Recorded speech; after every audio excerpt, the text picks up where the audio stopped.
Welcome to dojo.live, the place where top minds in travel and hospitality check in to share insights and breakthroughs shaping the industry. Brought to you by Encora, your trusted partner for AI, cloud, and data-driven innovation. Enjoy your stay. Welcome to Dojo Live once again here at HITEC 2025 in Indianapolis, Indiana. I am here at the Chargeback Gurus with Mr.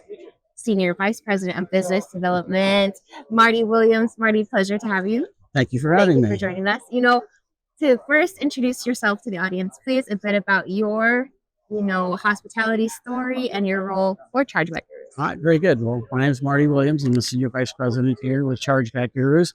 I'm in my 8th year with the Gurus, and it's been a fun ride. We've been growing like hotcakes over these years, and particularly in hospitality over the last couple of years.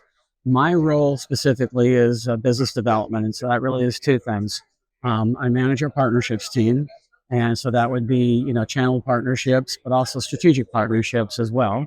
But I also serve as a bit of a sales engineer for a very large, enterprise clients, because even in hospitality, every property manages, end to end a little bit differently, and it's extremely important as it relates to chargebacks to understand what those nuances are, right? So we put together custom solutions specific to property groups, property management groups, brands, to match exactly how they're running their business, right? You can't have a one-size-fits-all chargeback solution, particularly in hospitality, because everybody runs their businesses a little bit different. All right, custom, that is a key word, and I think in the industry we're in, it goes a long ways. So let's get to the nitty-gritty here. Chargebacks can be a major operational as well as financial strain for a lot of verticals, especially, I think, travel and hospitality, where bookings are often high value, right? It's complex. Mm-hmm. What's the current state of the kind of overall chargeback landscape, and are volumes or patterns shifting in any way? What's it looking like? Yeah, great question. So we're actually even seeing reports coming out from MasterCard and Visa recently around this topic. And so MasterCard, about a month ago, put out a report. And, the third line was actually calling out travel and hospitality, that chargebacks are growing. Not the number 3 you want to be. Exactly. So, and so in, hospitality, chargebacks are growing. And MasterCard, has called that out recently. We're also, seeing a shift too, where cardholders or friendly fraudsters are getting a heck of a lot more savvy about it. Whereas, just take, for example, a no-show, and they're claiming a cancellation, for example.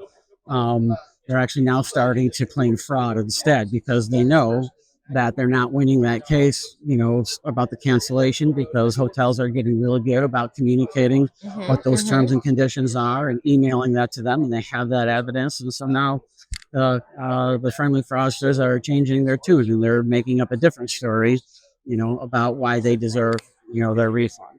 So we're seeing, some pretty big shifts. We're seeing a lot more fraud claims versus service claims. Interesting. So I was actually going to talk about the fraud piece. A lot of providers focusing on reactive fraud tools, but in reality, maybe the best conversation is to talk about the prevention tools. Or are these in hand? I mean, what's the root cause analysis, or what would you be advising, where the focus be? And also, how are data and integrations being used to help hospitality clients reduce or prevent? Okay, well, there's a lot there. Yeah, so let's talk about it first. What camp are you? Prevention or reactive? No, always prevention, right? The chargeback that you don't get, right, is the way you want to go. And so, in fact, in this show, you see a lot of organizations talking about what's next. AI is a huge topic at this show. How are they going to incorporate AI into the guest experience, right? And so, property managers and owners, they need to be thinking about, okay, this is a great tool, AI, and it is the future. It's not going away. It is going to be very, very valuable. But start thinking about how, is that going to affect, my bad debt, or my future bad debt or my liability there. And so start identifying, those gaps, those potential gaps that cardholders might be able to take advantage of and close those gaps. So, you're talking about maybe going away from having a front counter to no front counter, right? And so how do you address that? Of course, to the best of your ability, you always want to have a card present transaction, right? Every card present transaction is pretty hard for the cardholder to claim fraud. Yeah. Right. And so think about, those things. How can you still get a card present type transaction, in that process? And there are technologies out there that, if you start layering different solutions, pre-transaction, if you understand, your client or don't understand your client, maybe you want to add additional levels of friction. In fact, we're seeing, hotels going away from capturing CVV, which the reason for doing that is to lowering the overall friction at the time of booking. Yes. But nowadays, CVV is not a point of friction for anybody anymore. They know that it's a requirement. And so we would probably would feel more comfortable with it. Yeah. Sometimes as a buyer, a user, when the payment process is too easy, I'm actually like, that's how I feel sometimes. Like, why didn't you ask for my PIN? Why this, why that? I personally feel more comfortable when I so I agree. go through And filters. That little bit, I don't. There's no longer, an extra friction where customers are getting upset that they have to add their CVV. The customers, if they are getting upset over that, generally speaking, might not be a great customer. Right. So, and that's just a little example. I mean, there's hundreds of examples to be thinking through about how you can get in front of potential fraud or how you can get in front of, future chargebacks. We do a lot of data mining, data analysis. And so every chargeback tells a story, right? And so if you're paying attention, right, and you're tracking all of that, the same stories will start bubbling up, right? When you start seeing those same stories over and over again, now you've got something here that's low-hanging fruit that, generally speaking, you can easily fix, whether it's a tweak in the payment process or a tweak in the customer journey. And you make those tweaks, what's going to happen are two things. Number one, you're going to lower your exposure to chargebacks. But number two, you're going to increase customer satisfaction across the board. Yeah. Right? Not every customer will file a chargeback when they have the same problem that another customer may have had. And so that customer says, oh, geez, I did not like that experience. I'm not going to stay at that hotel again. But you don't even know about it because they haven't filed a chargeback, right? And so the chargeback data, we believe, is every bit as valuable as Net Promoter Score. There's a lot of gold in that chargeback information, what that cardholder is actually claiming, following that up with a bit of an investigation, reading through customer service notes, reading through email exchanges, and really understanding what's going on here. Because sometimes it is, not necessarily merchant error, but maybe a gap in the communication. Simple as that, right? And so let's identify those gaps and let's fill those gaps so that we improve the customer experience, number one, but we're also lowering that exposure to bad debt. Absolutely. And that's something that didn't even occur to me in terms of the reactive piece, looping back into the preventative piece. Yeah, right? feedback loops are really, really important. Yeah. So you want to talk about the reactive piece a little bit, and do you all fit into that as well? So we do fit into the reactive piece, but we're also on the front end of it as well. But when the chargeback comes in, right, we want to take a good, honest look at what that chargeback is actually about. Of course, there are requirements by the card schemes as to what data and evidences are required in your response. But as you probably know, reason codes are miscoded. You might get a chargeback that's coded as a fraud case, but it really is a case of disappointment, right? They ordered food in their room, the food, wasn't to their expectation, and lo and behold, they don't know the payments terminology, and so they think, oh, that hotel defrauded me.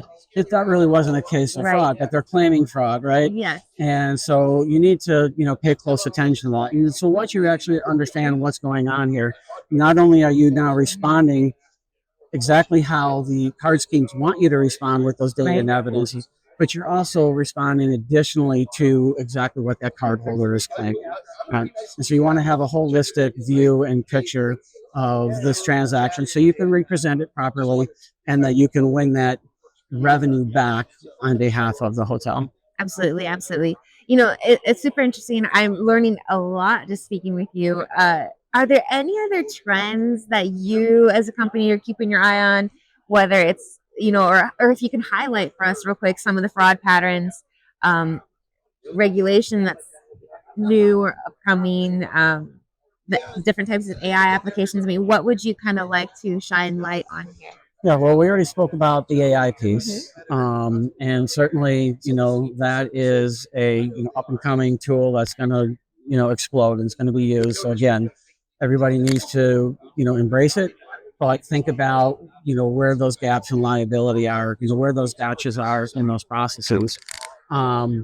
Visa, has recently launched what they call their VAMP program. So they're doing away with their dispute monitoring program on the merchant side and the fraud monitoring on the merchant side. Even though on the back end they're still looking at it, they're doing away with how they are, establishing fines for it. So essentially now moving that on to the processor under this VAMP, which is Visa Acquiring Monitoring Program. And so it's really, really important for merchants and, hospitality in particular, to be talking to their processor, to their acquirer, so exactly how that acquirer is going to be monitoring that, and ultimately if and how they might be levying these fines that Visa is going to fine the acquirer, and it only stands to reason that the acquirer is going to turn around and levy that on to their merchant base, right? So really important to understand that. So what we're doing about that is we've built a new module in our reporting tool, specifically looking at VAMP ratios, understanding the fraud exposure, understanding the dispute exposure, and being able to report back to our clients not only how Visa is looking at it, but how that acquirer or that processor is looking at it as well. Reporting back, having notifications if they're getting closer to those thresholds that might trigger some fines. And the fines are actually pretty high. So there's two levels. There's where you're essentially in breach and when you're in excessive breach. And so when you're in breach, you're actually going to be paying $5 additional per chargeback, right, or per dispute, I should say. And if you're in excessive, it's going to be $10. And it's not just on the number of chargebacks that are over the excessive line or over the breach line. It's on every single one of them. Yeah. So it can get pretty pricey. So that's something that we're paying really, really close attention to. We're helping our clients to understand what those ramifications are and how to go about understanding, with their processor, how this is going to be addressed. So those would be, two important things. And the last one I think I would add to that is the OTA exposure. Oh. So in fact, there's a lot of talk around here about, how can we lower our dependence on OTAs, because it's 20 to 30%, of that cost. But it's here, for now, and more than likely it'll be here for a very long time. So we're seeing, a big uprise in chargebacks from OTAs, and many times they're problematic because the OTA will take the transaction from the guest, from the card holder, but the OTA will pay the hotel with their virtual card. And there will just be a max on that virtual card. And so if the hotel is not paying attention when the guest gets there, and if they know that there's probably going to be some incidentals, that there's parking fees, that there's resort fees, the OTA hasn't taken payment for that. Yeah. And so it's really important for the hotel to take the card on site, an additional card from the card holder to cover those, because if the hotel then tries to put it on the OTA's card, even if they can get that authorized and through, it's going to come right back to them, as a chargeback. That's pretty hard to defend, right? That's number one. But before that, hotels need to do a really good job of, with their OTAs, going on the OTA portal and making sure that the hotel's terms and conditions are clear and concise on the OTA's portal, because if they don't do that, the OTA defaults to you can cancel anytime without penalty, for example, and other things that are good for, the cardholder or for the guest. And so those cardholders and guests will take advantage of that. Who wouldn't? I would too, right? So you need to make sure that you are lockstep with that OTA. That OTA is understanding and knows, and it's on you to actually enter that into their portal. What all of those unique terms and conditions are. For your property. So very, very important. We're seeing an uptick there. And especially with I mean, I'm guessing who's your client or who's most vulnerable here? Like if it's the smaller hotels that are just kind of dabbling into like the OTA universe, or is it the big franchises? Are we looking at luxury? Are we looking at Well, I mean, who? Everyone? Yeah, but, everyone. So the savvy, what we would call the repeat offender, the repeat disputer, they know where those gaps are, and they know who they're targeting, whether it be a small operator or a big brand. Like it doesn't really matter. Generally speaking, everybody's got a gap somewhere, and they'll figure it out. And then when they do figure it out, I mean, you can go to Reddit, for example, and you can see these people just blasting it out, say, hey, I was just able to successfully do X, Y, and Z with this location or this brand or whatever, and they're sharing with everybody. And that's a good point, actually, in terms of sharing information. When we have a large hotel operator or ownership group or brand come on board with us, we find that they're able to identify these things property by property, but they're not exactly sharing it across those properties. And so they may blacklist a particular cardholder at property A, but not getting the word out to all the other properties to say, okay, we just got hit. This is what happened. You need to watch out for it.